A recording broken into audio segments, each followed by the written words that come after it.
Au cours de ma dernière vidéo, je vous ai cité trois choses que vous devez absolument abandonner si vous voulez être heureux. Et la première de ces trois choses, c'était le fait de se plaindre continuellement. Au cours de celle-ci, je vais vous donner davantage d'arguments pourquoi vous devez absolument arrêter de vous plaindre.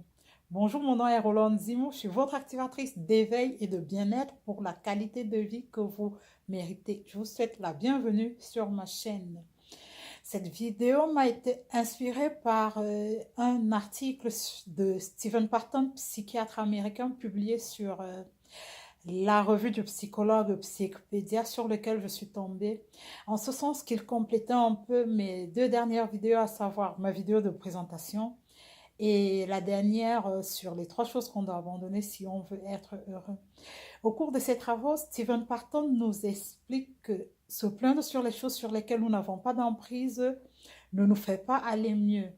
Notamment un train raté, un métro raté, un vol raté, ou alors le fait de se plaindre que les choses sont trop chères et tout.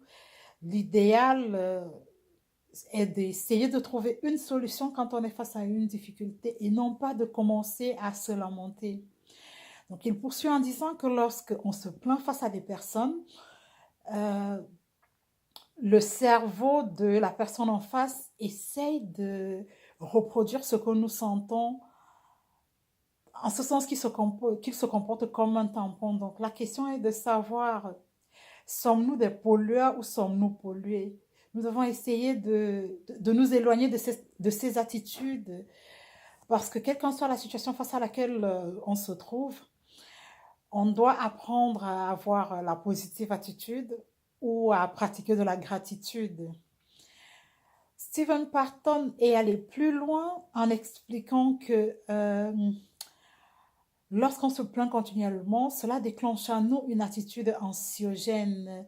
Et cette attitude qui parle d'anxiété parle de stress. Donc, quand on se plaint trop, il y a déclenchement de production de l'hormone de stress qui est le cortisol.